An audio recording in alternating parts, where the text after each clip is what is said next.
Dear Chair, ladies and gentlemen, good morning.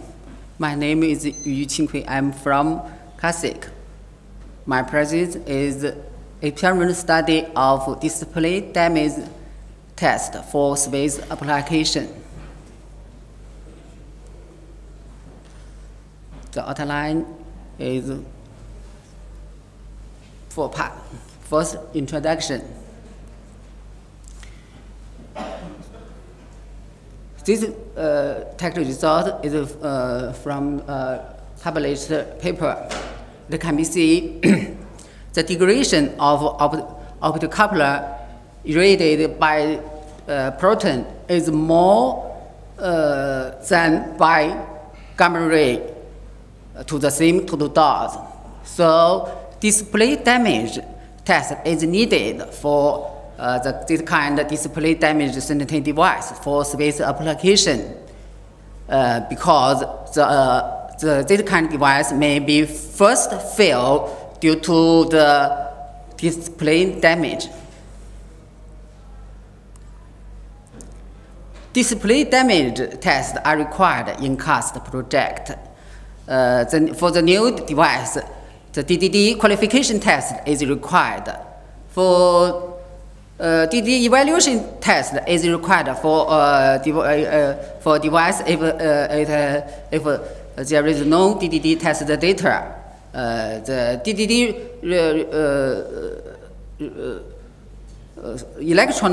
optical electronics are required to perform DDD tests, include CCD, CCD APS, LED, optocoupler, and photodiode.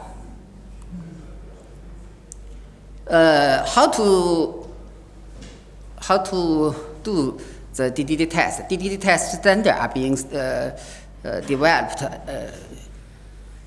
Now there are some guidelines has issued. For example, the NASA and the ESCC also have CAST also give the test guide. I think the most is the similar. This is the main requirement of CAST test guideline. The radiation source is proton preferred. You know, proton test is more expensive, so sometimes neutron may be used for evaluation test, and non-bias required. The measuring time and the sample size and sample treatment also give the requirement in the guideline. The test is based on the equivalent dose. The equivalent test particle fluence calculated depend on the space environment and the project by the IDM.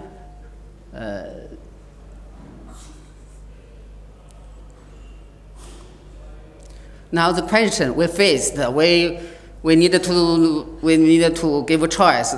Is the display damage test method applied to all devices? For example, for the combined device, and how to select the particle energy to test. We know the TID and the DDD is in the same time act on the device. So how to consider the cooperation? The purpose of the presentation is give some experiment results and some recommendation. The experiment. The sample. This is a sample we used to optocoupler from different manufacturer, and solar cell and transistor used to do some study. And the source is the accelerator proton used. The energy between 17 to 190 MeV, and the reactor neutron are used. The corporate gamma ray used to evaluate the effect of TID. The bias condition, most devices are unbiased during irradiation. Some samples are biased in order to study the bias effect.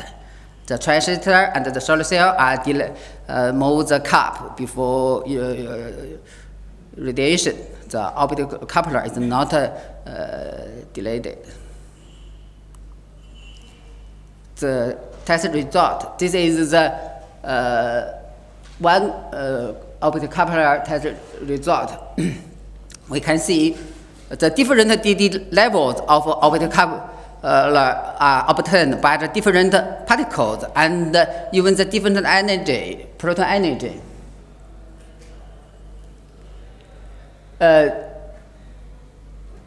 This is the criteria, and from we'll use the low energy. This is the 70 MeV proton. This is the 190 MeV. This is the neutron.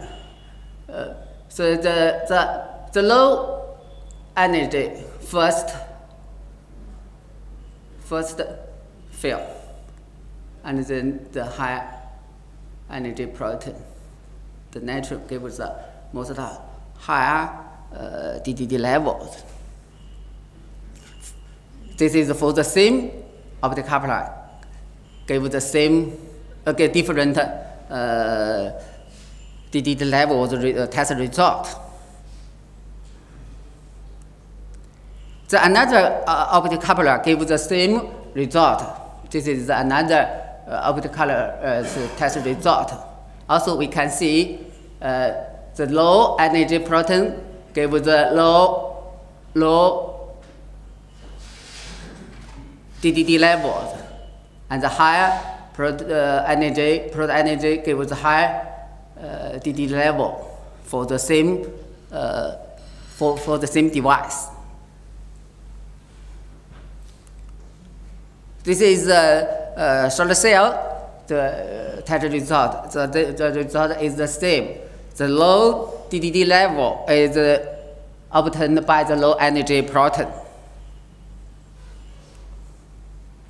Another experiment is about want to know the bias effect.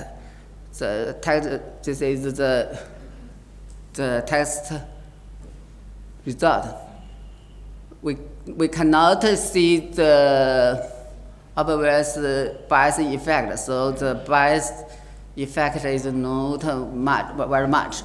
And is the DD damage annealing very much? This is very important to do or to decide how to do our test. So we do the test about the test about this fluids. We also test, and on-site test, and about 1 week and 2 years room temperature annealing test. There is no obvious recovery. So we can conclude the unbiased condition and the 1 day or 1 week measurement time are valid and acceptable.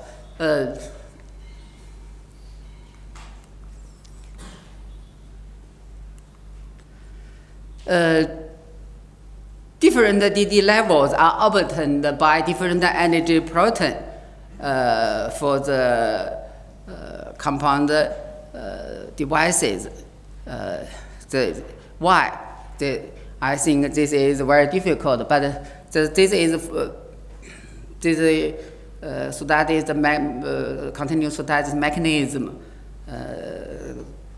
But the experiment result is agree with the with the report published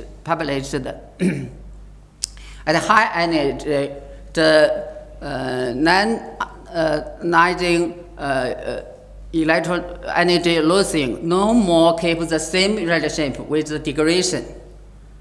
So the proton energy should be selected carefully.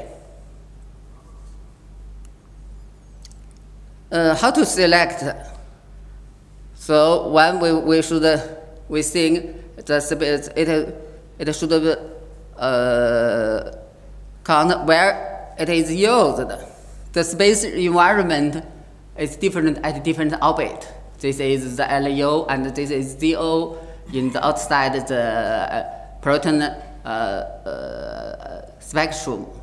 So the proton energy should be selected according to the proton energy spectrum in spacecraft.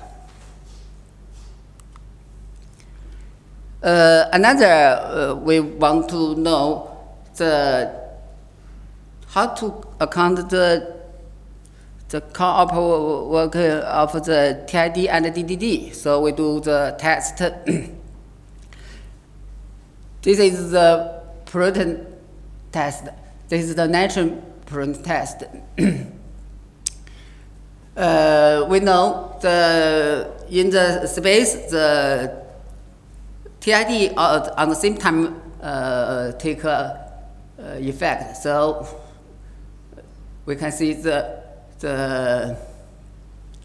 they can make the degradation more. So the TID and the DDD both contribute to the degradation. TID and the DDD should be evaluated on the same test sample.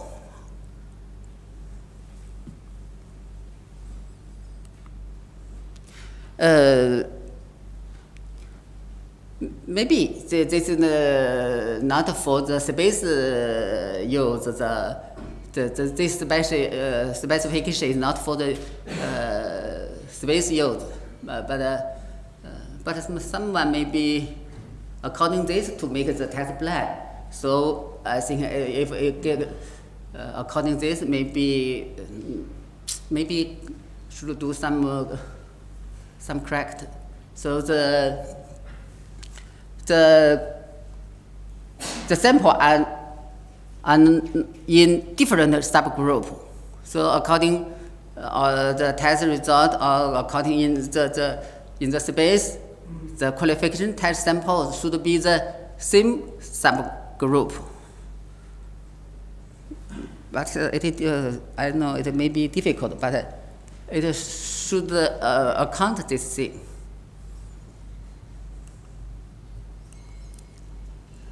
So the summary, the different DD level may be obtained by different particles for the compound device.